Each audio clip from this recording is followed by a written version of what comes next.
listening to Loud on the Set with Kyle and James. A level-headed movie critic meets a loudmouth movie cynic. And action! Alright, welcome back to the show. My name is Kyle. This is James. And today, James, what are we doing? Independence Day Resurgence.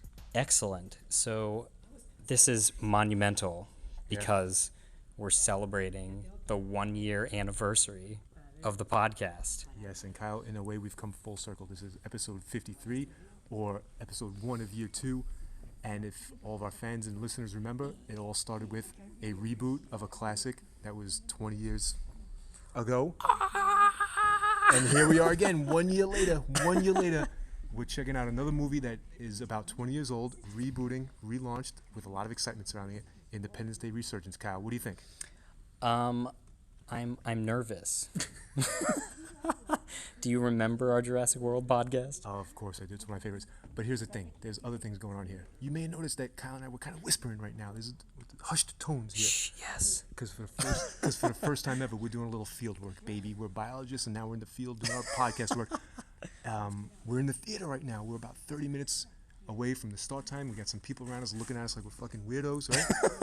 But this is also monumental because not only is it the 1-year anniversary of Loud on the Set, thank you all of our listeners, but it's our first ever outing to a real movie house, right, Kyle? Yes, we're literally in the theater for the first time ever together watching the movie. Exactly, and if you don't believe me, watch right now. I'm going to turn around and talk to I'm going to ask my man right here a quick question. Excuse me, man. Can I ask you a quick question? Yeah. What are you excited about this movie? Tell us your initial thoughts. I'm excited. I just hope they didn't ruin it. All right, thanks, man. Hey, thanks a lot, man. Thanks a lot. Thanks for indulging us. Oh, this is so exciting. Everybody's excited. I know. This is the big movie. Yeah. Okay, so the ads are getting ready to start. So you got any last minute? I don't know, Kyle. I'm excited. We got great seats. We're center. Great We're seats. middle, as I like to call it. Got our snacks. We got our snacks snuggled. Smuggled them in.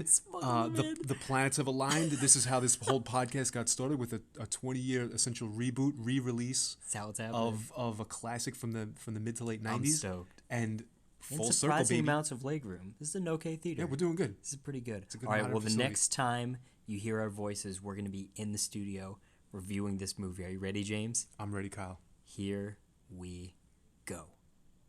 Okay, welcome back to Loud on the Set. If you're listening closely, you'll realize that we're not in the studio right now. Not in the studio. James, why are we not in the studio right now? Unbelievable, Kyle. We had to abandon the fucking plan because for the first time in our lives, In our lives. we walked out of the movie. Right now. Unbelievable. We're standing outside of the theater, Just walked out. pissed off, and debating whether we should ask for our money back. Kyle, this was such fucking garbage. I cannot even believe how terrible this was. Yeah, unbelievable. It's not even like funny bad or like watchable bad. This is seriously on every single level an absolute terrible effort by everybody. Yeah, I cannot believe this. We had to abandon the plan. The original plan was for Kyle and I to watch this movie together, and then we silently were gonna walk away. Yep. The plan was to watch it in silence. Kyle likes silence, and then walk away without saying a word to each other. Take our notes and then come back to the studio a few days later. Yeah. But we had to abandon that plan. I started whispering to Kyle during the movie how fucking shitty it was, and it's unbelievable to me. It's oh my completely God. crazy. I even wrote down at one point, right in my notes, right here. Oh, yep, Walk the notes. out, money back. Holy shit! It And says that it was right there, like folks. 10 minutes right before you said we have to walk out. This is insane. I brought in about 9 index cards. We took notes in the movie. I brought in 9 index cards. I filled them all up, and we walked out of the movie. walked out. Oh, Kyle, you know what? We got to say it. Happy 1-year anniversary, Loud on the Set. Because for the first time ever in our lives, we Oh walked my out of it. God. Hey, Kyle, we can record the walkout now. Yeah, there you go. Congrats. Now we're doing the walkout. How fucking podcast. fitting. Here we go. You know what, Kyle? 1 year ago, 52 episodes ago of our beautiful podcast, we started this whole thing with a 20-year reboot movie, Jurassic World. You know, we ranted, we raved, and that became this movie podcast. That's what we're doing right now. Well, now, a full 1 year later, we have a chance for a parallel experience. We thought we were going to have fun, right? Yeah, well, that was the whole point, was Yeah. we were going to see the movie, we were going to have fun together. Yeah. And this is amazing. I swear to God this film, we were talking about Jurassic World. That's the first podcast, and Correct. it wasn't great, No. but it was watchable and entertaining. Yep. This film made Jurassic World look like goddamn Citizen Kane. Oh shit! It is horror. It's a scam. It's it a was scam. That's It's a fucking scam. Yeah, it's embarrassing that we got conned. The We were duped. I can't. The writing, the whole film is atrocious. Yeah, the guy. Oh, Kyle, remember the guy in the theater? The guy we interviewed. The guy we interviewed in the theater. I'm not even lying. Swear to everybody. I'm not God. even lying. Walked out. He beat us to the walkout by like 30 minutes. By 30, he Him and his left girl up halfway and gone. through. Halfway through, Just I couldn't believe it. fucking took off. He couldn't take it anymore. We couldn't take it anymore. Oh my God, I can't believe it. For the first time in my life and first time in Kyle's life, we've walked out of a theater. But you know what? So terrible. I'm gonna tell you something else. Let's find the positive in this because I'm fucking pissed off.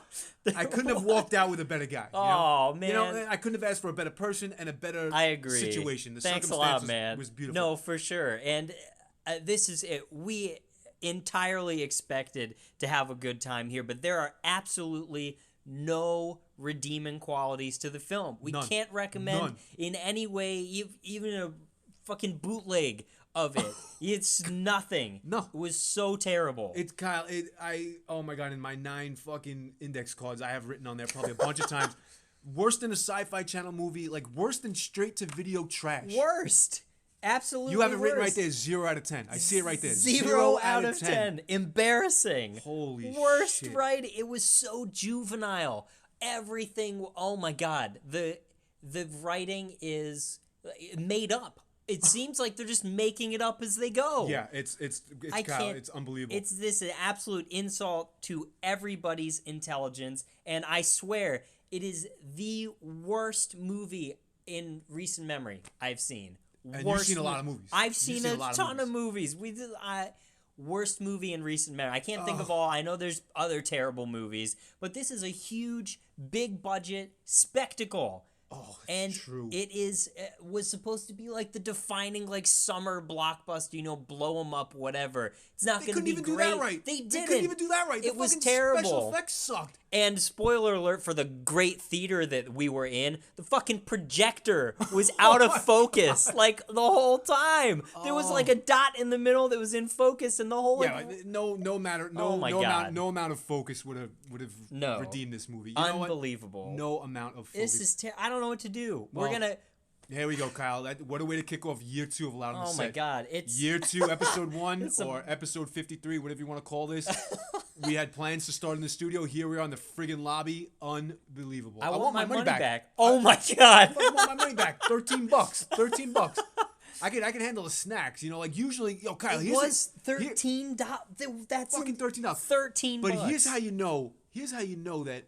God damn it! I started thinking about walking out of this movie way before the midway point. Way before. Oh yeah. And here's how I knew. It's like my first page of notes. I usually like to pace my snack eating, Oh, so God. that my snack lasts until the end, beginning to end. I want snack Yeah. from beginning to end. I knew I wasn't gonna make it through the whole thing, and I knew you weren't gonna either. So I fucking downed my snack. Oh my God. You know what I'm That saying? is so funny. All right. Let's This go. is unbelievable. I'm going we're, home. We're gonna. I'm going home. We're like the top of this crazy theater. There's a great view here. Yeah. We're gonna take the 50 escalators down here. Oh, shit. Probably tell some people not to see the movie. Yeah. And you know what? I'm gonna ask them what their refund policy is because Oh, well, yeah, this this is is unbelievable. unbelievable. I guess that's we just as we were leaving, I had to just bust it out and record because Yeah. we could not wait till Couldn't we wait. got to the theater. Couldn't wait. So Could not. friggin' angry. All right, let's go. I'm Okay, going home. we're heading out. Next time you hear us, we'll be in the we'll be in the studio. in the right? studio All for right. real this time. Okay. Oof. Thank you so much for listening. We'll talk to you Unbelievable. soon. Yeah, Unbelievable. Be right back. All right. We're back. It's been a couple of days. Everything is still pretty fresh. But James, help us unravel what in the hell just happened. Let the healing begin, Kyle, because we need to attack this movie on every front. Because, like you said, when we walked out of it, right there in the lobby. No redeeming qualities. No redeeming qualities. None. Where do I begin? I could start with anything. Where do you think we should begin? Okay, so usually when we do a review like this, like in the first podcast, we had our opening thoughts about the film, which you've heard fresh out of the theater. You got the pre and post interview. You got the assessment at probably minute mark. I don't know when we left, 1 hour, like 20 or something. Something like that. There's yeah. a good chunk of film left to go. Oh. A whole third act. You got it all. Overall thoughts, abysmal. Let's just start destroying this piece of shit. Okay. Start us out. What did you hate most about this? What did I hate most? I don't know which is worse. So can we just jump to the characters? Absolutely. All right, I'm going to start with the characters. I think that's a great place to start. Well, as we said earlier, Kyle and I, we filled up our little notepads in the theater. 9+ index cards. Kyle made a little notebook beforehand. He filled it up. And one of the things that I see repeating over and over in my comments are the characters. Too many fucking characters, Kyle. Unbelievable. So many goddamn characters. And does every single one of them have to have some little fucking thing to fight for or a little conflict? I'll give you some examples. Here's some examples. I got my list. I got everything going. Hit me up. Let the healing begin, Kyle. Let it go. Here we go. Year 2, episode 1, baby, or episode 53. All right, the black kid and the Liam. What the fuck's his name? Helmsworth? Yeah, Whatever. Hemsworth. You're whatever. not great. We don't love you. Let's just take those 2 examples. Ready? The black guy, the black pilot. Here's what he has going on in the movie. You ready for this? I'm ready. His dad is Will Smith, the hero from '96. Yes. He's dead. His mom somehow went from being Can I stop you right there and Right. just address how stupid Will Smith's absence from the film was summed up? Yeah, but do you remember? Do you remember what it was? No, I don't remember what they said. Fill me in. But It was, hey, do you feel pretty weird coming back to the aircraft hangar named after your father who died when he was test piloting? Huh. That was it. That was it. They just off the cuff just says that to this guy. Well, that's a character. What the hell? That's a category of critique we'll get to later, and that is just the dialogue, Random. the awkward forced exposition via terrible It was dialogue. almost like right? there were no characters because everything was just made up and interchangeable. But anyway, Here we go. Stupid. Here's what the black pilot, the wannabe Will Smith, had going on. One, his dad was the hero, Will Smith, from the first movie. Dead, as Kyle just eloquently stated to us. also amazing that we even percepted that through the shittiness of the film. Well, but, hey, we got a couple plot points. A fucking portrait of him is hanging in the White House. A portrait of Will Smith is hanging in the... Yep. Anyway, 2, his formerly stripper mom is now a doctor at a hospital. She dies. All right, Yep. so now dad No dead. spoiler alerts. Hero dad dead. Mom dead on the top building. And he's got beef with the Helmsworth brother. And His not character's only, got those 3 things going on. absolutely. Not only did she die, but he diverted all the efforts to stopping the alien invasion to go back and save 2 people that were on a rooftop. Oh my God! All right, well, now the And they followed him. yeah. The flip side of him is the Liam character. I don't even know his name in the movie. I don't know his name either. All right, Hotshot. I don't know. Hotshot. Hotshot, spiky-haired, Piece frosted of tips. Maverick shit. Here's what he has going on. 1, a fiance. 2, he's the hotshot who's got a problem with authority, right? 3, a little sidekick who's on his dick the whole movie, right? Absolutely. 4, he's got beef with the black guy. That's 2 characters, 7 subplots. Oh, so Do something. I keep going? Do you want me to keep going? So here's the thing. Right after we turned off the recording and we left the theater, we went down. We actually asked at the studio box office what their refund policy was, and informed them of the overall shittiness of their movie, that their projector was out of focus. But in addition to that, as we were leaving, I reflected on the scene in which we looked at each other and realized we were leaving this movie right now. Yeah. Do you remember what that was? Yeah, but you tell it better than I do. Liam Hemsworth looks up at the aliens inside the spaceship. He's in the ship. And he says, "Hey, aliens, I got something for you." I'm paraphrasing, but that's probably better than what they wrote. Uh-huh. He gives them the middle finger, whips his fucking dick out, and takes a piss on the spaceship. On the How alien do you ship. like that, aliens? That's the level of quality we're talking about with this film. Immediately, I looked at James and I said, I'm done.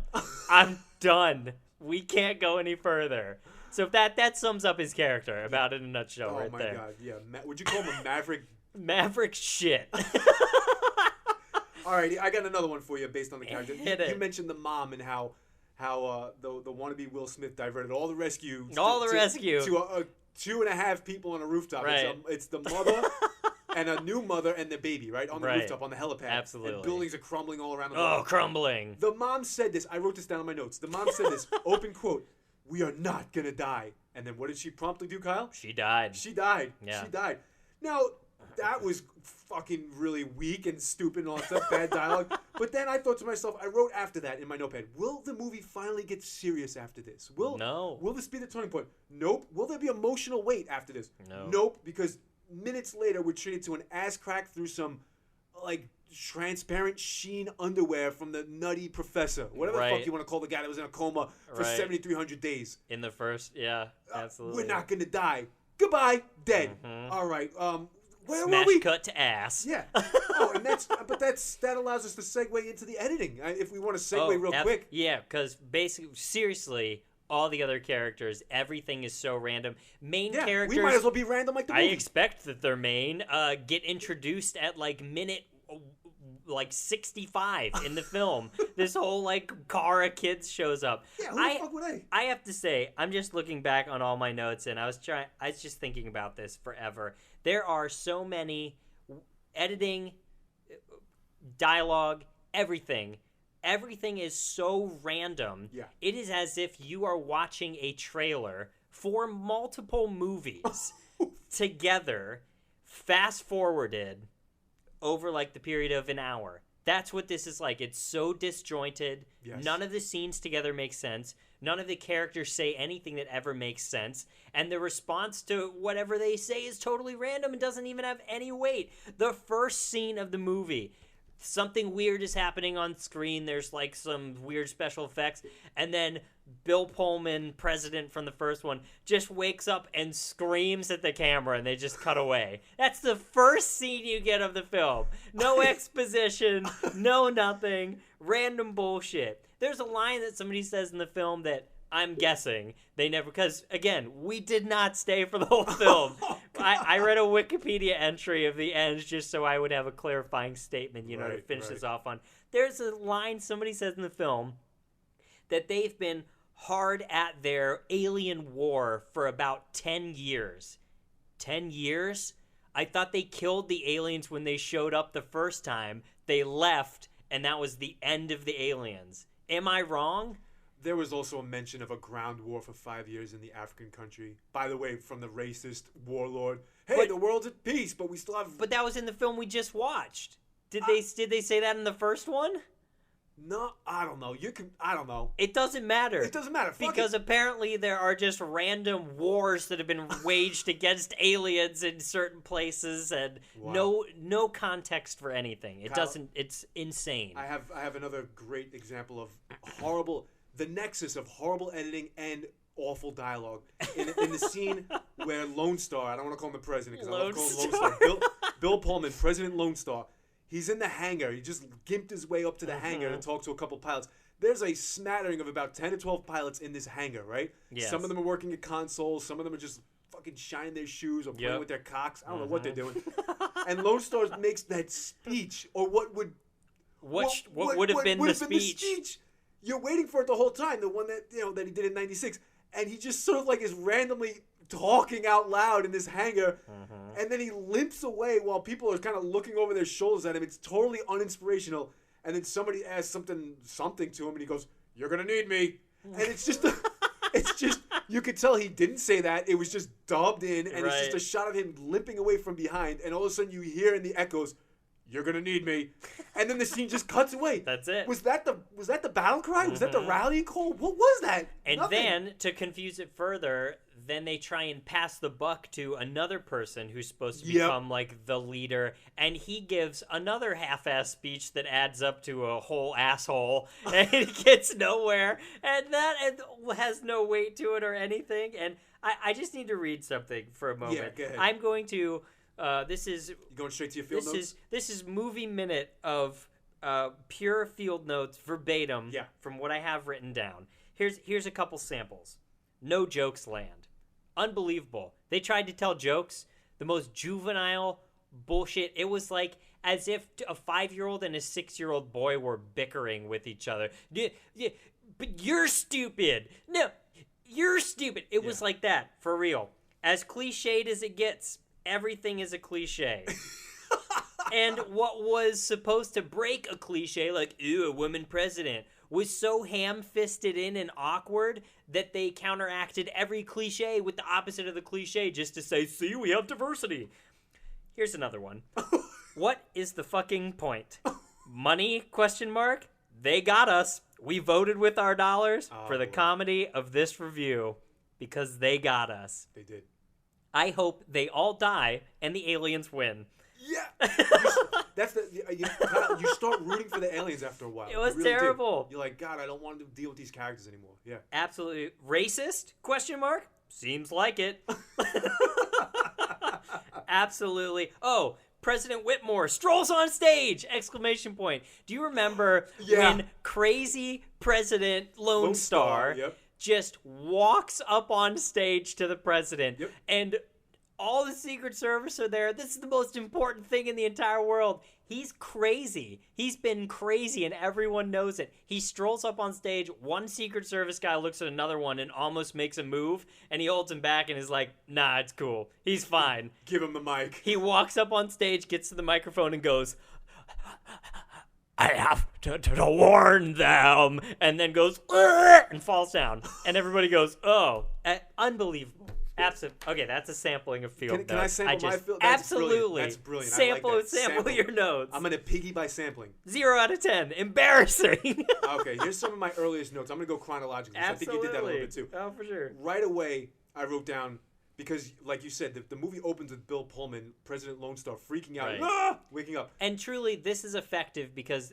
there's not continuity in this film to even talk about an arc or anything. Yeah, so why should we? There's no coherence of character or plot or anything, so you're just going to get random, disjointed hatred spewed upon this. Yeah. So hit us Here with we go. some bullshit. The very first thing I wrote, I'll read like 4 or 5. I'll read 4, and then we'll get back to some Absolutely. resemblance of structure. Sure, why not? The very first thing I we're wrote, better than this film. the very first thing I wrote down was, do the aliens have footage of the president's speech from '96? How?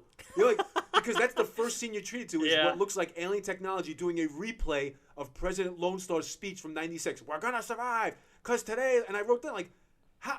What captured this moment for the aliens to replay it? Right. I'm like, how the fuck is this possible? Oh, we got a copy of the documentary called Independence Day. They must have gotten their dollar bootleg from Ecuador. There you go. Hey, welcome back, season 2. Almost, welcome back. I wrote down 20 years is not nearly enough time to reverse engineer all this bullshit that they have. No. Movies are always so goddamn optimistic about the future, and they always get it way wrong. Yep. Oh, we used the alien technology to make planes and make transportation quick and everything. Yeah? Nope. Yeah? Right, Nope. great. Cars haven't even changed that much from 2016 to 1996. Yeah, we have hybrids. Right. Anyway, I wrote this a lot, Kyle. I wrote this a lot, but I wrote it, third comment, probably less than 5 minutes into the movie. Rapid, awkward dialogue to shove expedition in our faces. Oh, absolutely. Wait, expedition. Exposition, yes. That one repeated itself a lot. And then finally, we'll get back to the No, structure. and I had something exactly like that. Plot sequences, lines, everything is so convenient and contrived. Yeah. The exact same thing you just said. Yeah. Pacing insanely quick right after it. Insanely quick. And then this is the last one I'll read for now. What the fuck is happening? I have that written here. Boom. There you go. Oh my god. All right, Kyle, why don't we take it to can we do some dialogue? Yes. You want to do some dialogue? Sure. Oh my, I'm sure it'll open up a lot of other things. Yeah. right. I mean, I didn't even spend any time writing anything down because immediately I recognized how ridiculous everything was going to be. So, but you have some quotes, right? I wrote down exact quotes because I knew that this was comedy gold, baby. All right. If you remember early in the movie when Jeff Goldblum, and we'll get to Jeff Goldblum. Oh, Jeff Goldblum. Let's not forget to do that. Oh my God. Also, the reviewers of this film, all of you out there who reviewed this film and gave it even a remotely passing grade in any category, you, sir, are on the take. You, ma'am, are on the take. To quote Bill Hicks, you're of you. off the artistic roll. You are off. This is a scam. I have one line on here that just says scam. That's my note. scam. Yeah. Unbelievable. And, all right, I'll tangent for a second. Piggy. I'll I piggied. I'll I'm piggy sorry. on your, And then we'll get to the I'll dialogue. piggy on your tangent. I couldn't help it. All right, piggy on your tangent. Shame on you. Shame on you. Shame. All of you critics who are parroting the same thing about the one redeeming quality of this movie is Jeff Goldblum's performance. It's refreshing to see how... No, Jeff Goldblum was an embarrassment in this movie. That's the exact performance that you could see under the dictionary definition of phoning it in, ladies and gentlemen. Same thing for President Lone Star. Yes. Completely Oh my phoned God. it.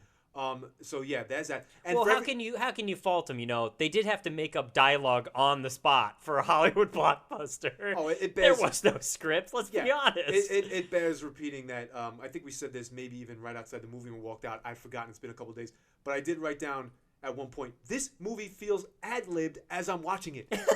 I felt like they were making it as I watched it. No, I think you would agree with me on that one. Oh, it felt fucking ad-libbed. I even got to a point. My last note in here, because I needed to focus after this, because I started to hate myself a little bit. My last note in here is, "Am I old?" ? Exclamation point. Jaded? ? This is shit! Exclamation point. It is. That was. I just couldn't believe. I thought that I was viewing something with a different filter, but the reality is this is like the worst film that has come out in a long time. Yeah, no, it's not you, Kyle. It's not you. It's not me. It is not us. It's them. It is them. And here's another perfect example of that. the critics, again, getting back to you. Shame on you, critics. Shame on you. Shame. You're on the take, as Kyle Shame, says. for sure. And here's another one. In addition to the rationalization of Goldblum's embarrassing performance, the special effects. Well, once again, we're treated to a. And hey, let's go back to episode 1 of Loud and Set. This is not. What did I fucking say back a year ago? Oh my God. You said special effects do not a movie make, something like that. Yes. All fucking movies have good special effects. Right. Now, saying something has good special effects is like saying there's color on the screen. Something like that. You know? Viewers help us out. It's in full color. Yeah. Whoa, how impressive.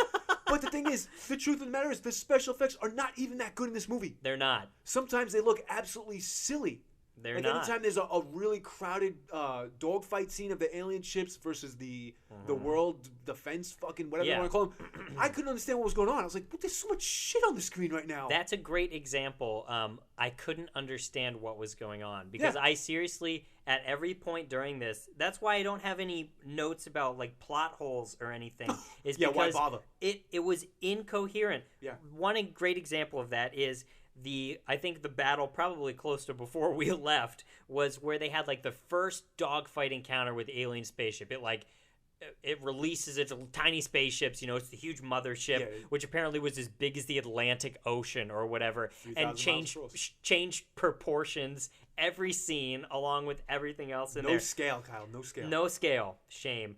I wrote, battle just occurred, spontaneous appearance of everything. No build, no suspense. Just poof. Yeah. It was, you were looking at one scene and they were saying, basically, oh, we're going to get ready to battle the aliens. Then they cut to a scene where spaceships are shooting at each other. It makes no sense. There is no continuity. There is no build up to anything. It's a perfect example of how things don't work when all the cogs are not in place. And if somebody just edited this film down and cut out huge chunks of it because they were like, oh, we're over on time or whatever, good for you because you took out less of the shit movie that we would have seen. But unbelievable because that's what it feels like. It feels like every minute there is like a 5-minute chunk that is missing. Yeah. And it's just gone. Well, I mean, thank goodness we didn't have to listen to that dialogue, I guess. Thank goodness. But it for sure doesn't fucking help the continuity. Worst writing. Let me add to that comment a little bit. The battle scenes, right? Here's a huge... All right, I'll do 2 plot holes. How about this? Yeah, okay. Huge fucking plot holes. Yes, it feels good to say that again. The shields. We knew. God. All right, we had 20 years to prepare. We've got this global weapons system, blah, blah. Hey, assholes, if you remember back in 96... The ships had shields that deflected everything. Yup. And they didn't... You mean to tell me they didn't account for that? Because when the first ships started appearing, what's the first thing they do? Shoot at them! Yep. And predictably, boom, boom, boom, boom, right off of the shields. What? Yep. What the fuck? All right, no, that's a huge plot hole right there. How about along with that, the fact that the huge 3,000-mile spaceship or whatever it was just cloaked, sitting out by the moon I don't know. for like the whole beginning. And then it uncloaked, and they were like, "Oh God, they're here." Are you serious? Are you serious? I don't know. A minor plot hole. I'm not going to call it a huge fucking, but a minor is a whole to-do about making that giant cannon on the moon. Mm-hmm. What a pointless piece of shit technology. When you have the whole planet ringed by satellite guns, what good is it to have a massive version of it that's only available on one side of the Earth at any given time? I wrote for the aliens. This is for the aliens. Uh-huh. Blow up the moon. Why not? Why not? Yeah, right? Why not? Oh my God! Plow right through that little fucking satellite. Here's Boom. another great example. Right after all the battles that you're talking about and everything that's going, here's another note. Another verbatim note. I don't care or understand what's happening. That's just it. That is the overarching. It was so disappointing. We had such a good time getting there, geared up, and during it, hating on it. I mean, that's kind of fun. Loud on the set. We started this by bitching about Jurassic World, but that was, I didn't even know it could come to this. I didn't know that something could be this produced and literally be this terrible. Yeah. I had no idea. All right, here's Kyle. Since you mentioned that, we wanted to have fun, right? We wanted to have fun. Believe it or not, listeners, and believe it or not, Kyle, here's a surprise for you. I'm going to hit you over the Here it is. I liked one thing about this movie. What? You're going to agree with me. That is a surprise. You're going to agree with me. Okay. But it's not for a really good reason. Okay. Do you remember at one point in the movie, I can't even remember the context, but suddenly there was interviewing going on with a bunch of TV crews, and the camera panned to one interview guy who had the goofiest looking face of all fucking time. Remember him? And he asked a question and thrust the mic forward, but he looked like a damn clown. Yes. Do you remember him? And you and I laughed out loud in the theater. Yes, we did. It was like they intentionally stuck in a really goofy looking motherfucker for no reason to ask a complete throwaway question, and then they cut away from it. It's a split second, and it's early on in the movie. You know what I'm talking about, right? Oh my God, absolutely. That one newscaster guy, and you and I died. We just lost it. All right, that guy, whoever he is, the comic relief that he brings in that moment. But again, they probably didn't mean that to be funny. But anyway, that guy was fucking hysterical all the wrong reasons. Yeah, right? I mean, there were lots of moments where we laughed out loud about things. But that was a very good one. All right, well, here's the thing. Let me get back on track here. Let's talk about Jeff Goldblum's performance again. Did we finish that conversation up? It was shit. Well, I have a quote from Jeff Goldblum. Okay. Perhaps, the one word that we chose for his performance here is embarrassing. Embarrassing. And I have written here in my field notes, perhaps the most embarrassing moment was when he climbs aboard the tug with Maverick shit, with frosted tips. He climbs aboard the tug, and they're cruising in space, and we know Jeff Goldblum doesn't really like space travel, la la la. Let's ride the success of 96 a little more. But then Maverick shit, frosted tips says, I haven't even kicked on the fusion drive yet. Okay, so he kicks on the fusion drive. And what does Jeff Goldblum do?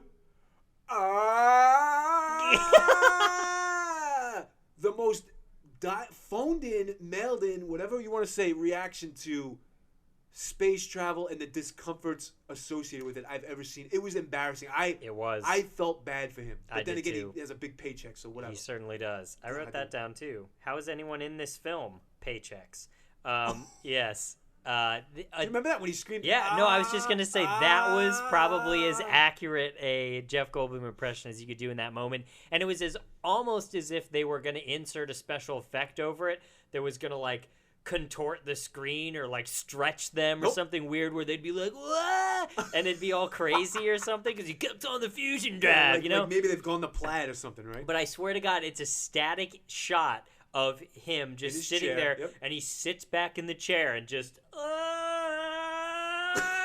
exactly like that. Unbelievable. Yeah. Oh my God. Unbelievable. Right, how about when they flipped over to channel 6 on the alien radio? Oh yeah, that may have been when you and I broke the silence rule, and I that may have been. I don't remember correctly, but at some point we broke our silence rule in this theater because we couldn't. We couldn't. I turned to Kyle and I was like, "Do the aliens? They chat on channel 6? Yeah, they're on channel 6. They have channel 6. All right, all right. They say that in the movie. They're on channel 6. Yep. And if they meant some internal radio of their suit or something that they were switching over to, Nope. then it didn't make much sense when they were tapping on the alien panels and said, switch over to channel 6, beep, boop, boop, boop, boop, and popped over to there. Terrible editing, terrible writing, who cares? Terrible all over it. Another thing I wrote down, and I thought this was hilarious. Go for it. Pretty easy to contact Area 51, don't you think? Everybody's just calling random people Yeah. showing up. Yep. Really funny.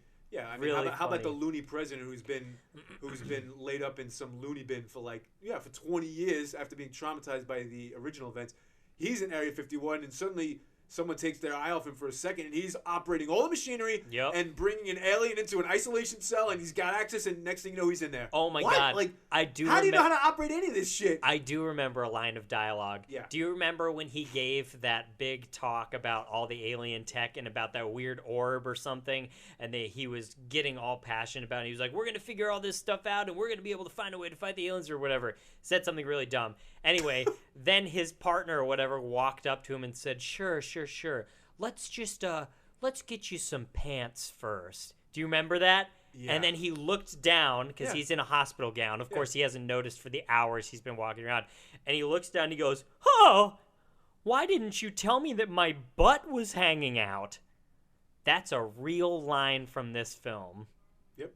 That's what I said earlier when I said that's Unbelievable. after the mother died, and I thought we might get a serious tone shift, and we just got straight ass cheeks. Here's the point in the notes at which I wrote, the guy we interviewed walked out, and so will we. It was Ooh, just yeah. a matter of time. Oh, it was a matter of time, I yeah. just knew it. Yeah. Oh All right, my yeah, God, Kyle, what is this? Let me get into a little lightning round of quotes here. Yes. Memorable quotes. Here we Hit go. it. Here we go. I'll provide the quote and the context, and you can feedback. Oh, I have one other quote for you. All right, they go to Africa. Jeff Goldblum and some woman scientist from wherever, Australia, New Zealand, whoever the fuck she was, right? And the ship has kicked on, and they look at a bunch of blurry alien bullshit holograms. Distress call was sent out 20 years ago. Boom, boom, boom, boom. And then the lady, looks like someone picked up. I wrote down in my notes, what? How the fuck did you reach this conclusion? You're seeing the same shit I'm seeing. A bunch of blue hologram-looking things on the screen that make no sense. How do you know that even if you were to interpret the red blinking light as a distress call, how the hell do you know that somebody picked up? You are privy to the same things I'm seeing. We're seeing this in the same fucking time, lady. Yep. Someone picked up. No, someone needs the plot to move along. Yes. Unbelievable. Yeah, I could go on. I got more quotes. Here we go. I wrote down at one point, in reference to things like that, I'm ashamed to be even remotely associated with this film by a flag. No one makes this shit. And of course, that's reference to the American flag. Yeah. Even being a part of this as a consumer was embarrassing. Yeah. And now it's even more embarrassing to know that this is out there in the world and we've produced something that like portrays any part of our culture like this. Yeah. It's just ridiculous. Send it in a time capsule, right? Beam this piece of shit out to space. And anyway, Give me another quote. Here's another quote. If you remember early in the movie, President Lone Star, a la horror movies, has been incessantly doodling things on pieces of scrap paper. Absolutely. A circle with a line through it. Yep. A circle with a fucking line laying on it. Later on in the movie, I guess I should be focusing on this circle with a line in it because it pops up again later, predictably. Oh. Jeff Goldblum look at the similarities.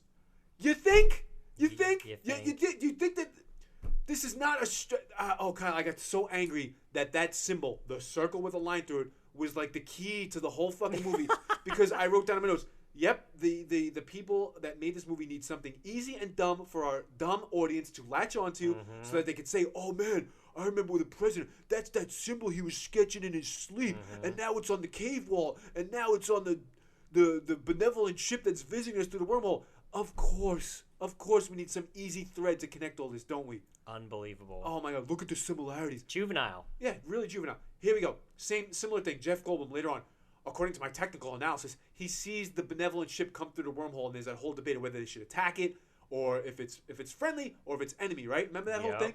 Attack it! No, we should wait! No, attack it! And then ultimately the president decides, attack it. You know what I'm talking about, right? I know exactly what you're talking about. The orb comes through the wormhole. I just don't care is the problem. Yeah. According to my technical analysis, Again, asshole, you're seeing the same thing I am. The first time you've ever seen this thing. What technical analysis have you subjected it to?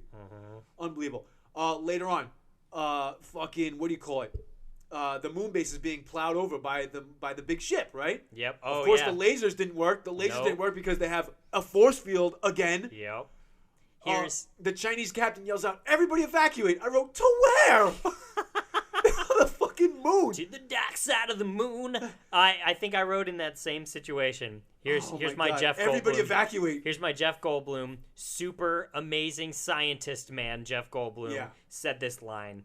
It has its own gravity. That was another quote. Yep. Like, everything. Everything that has mass. Oh my God! They had nobody look over this script. The last one I give to you. The quote I have. They enter the alien ship. They're flying around. They're blah blah blah. It has its own ecosystem.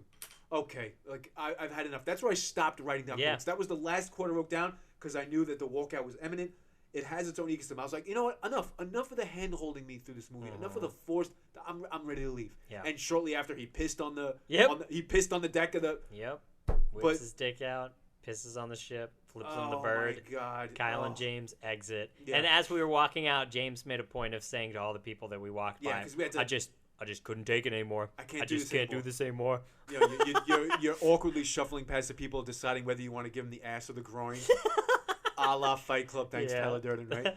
And I chose to give everybody the groin. I don't know why, but as I walked by, they could have stood up. Stand up. Make this easy on us. Why the fuck you got to remain seating? Anyway, yeah, if I'm walking past you in the movie theater and I'm trying to get out the aisle, just stand up, so I don't brush up against your knees and have to decide whether I give you the ass or the groin. Anyway, I did. I said to the people, I can't do this anymore. I cannot. We can go on and on about this film. Yeah. But it's important to note at this moment, we went into this. This is episode 1 of year 2. Yep. 53rd podcast. We've accomplished a lot. We were so stoked to be seeing a film together. Yep. Seeing it in the theater, going through this process together. And it was both unfortunate and fortunate that this happened. Yeah. No amount of independently coming to the conclusion that this was going to be a film that we had to leave. That was not planned for us. Unbelievable. And at how bad this was. And again, we expected it to be pretty bad, but this is a scam. The word scam, this was the best way to sum it up. But this is year 2, We're here now. Yep. This was hilarious. It's so funny to look back on. Please do not see it. If you have thought about seeing it, go read the Wikipedia article. Listen to the end of this podcast. Because the plot can be summed up in that it is exactly the same as the first film. A failure in every way to come over that. It is produced solely to make money, and you can see that in every aspect in the targeting of the new booming Chinese film market. So awkwardly shoehorned and in. pandering to the high spectacle, zero substance that has been making money in that region. So it is not to say, of course, that is the taste of a country of people, but that has been a statistic that's been making money there. So it's a horrible piece of something that is in no way treated like art, like a movie should be. We started this podcast to rail on movies that were entertaining and to talk about things that were good. And this just is not even deserving to be called a film at this point. No. It is so disjointed and terrible. But year 2 is a time for new beginnings. Yeah. This has been a ton of fun. Yep. This whole past year, been enjoying this. This podcast, as you can see throughout this episode, did not turn out the way it's supposed to. But the way it did turn out was very interesting, I think. We're going to live on, Kyle. We're going to live on. Despite this piece of garbage. The film ends with, I think, the stupid old president sacrificed himself, his dumb daughter, who he didn't even mention, who's awkwardly shoehorned into this. Oh, yeah. She goes and tries to save the day, and I think they blow up the queen. Oh, and the most horrifying part of the whole situation, you know what I'm about to say, right? The way that the film ends. The film ends by not even wrapping up remotely anything that's happened besides the imminent invasion. The big ship is gone, apparently, to my understanding. We didn't stay. Did we make that clear? We walked out. We walked out. We wanted our money back. The ship is gone, and they talk to this weird orb thing that was there, and it tells them that they're mounting a universe-wide resistance to basically go to the home world and defeat this thing where it lives. So they shamelessly end the film without a real ending to set up a sequel to the movie. Good God. Or a series. The director said depending on how well the film does, the director, by the way, fuck you. But the director said depending on how well it does, they'll make a sequel to it. Let's go, people. Withhold your money. Boycott this Vote thing. with your dollars. Any sequels that they even manage to make will be straight to video or perhaps not made. Perhaps Vote with your not dollars. made. Keep them in your pocket. We paid $13, so let's divide that. Each. And each, $26. Let's divide and Shit. distribute that amongst everybody who ever wanted to see this. And let's ensure that they only get like a hay penny of our wallet. Yeah. That's it. I'm done. James. Should we grade it? Grade it! What do you think it deserves? Just like it's worse than Jurassic World, Kyle. It is the worst Jurassic film World I've was- seen in Jura- recent memory. And I Jurassic remember World, Jurassic World. was episode 1. I gave it a solid F, as you remember, F for garbage. This is worse than an F minus. Fucking garbage. It's the bottom of the scale. It's off the scale. It is the F minus.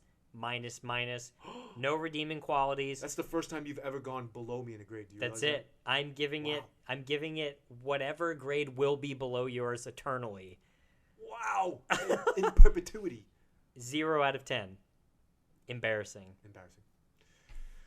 Thank you all Oof. so much for a wonderful year, a wonderful kickstart to year 2. Yeah. This has been great.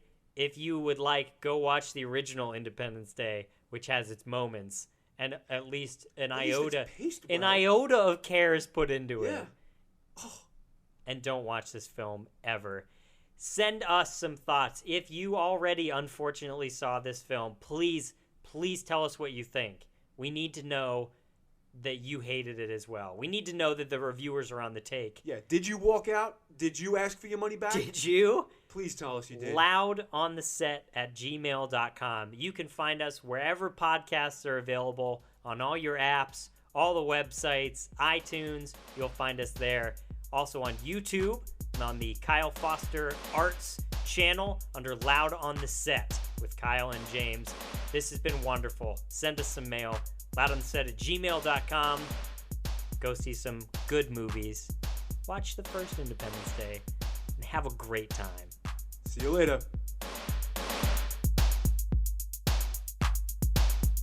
And cut.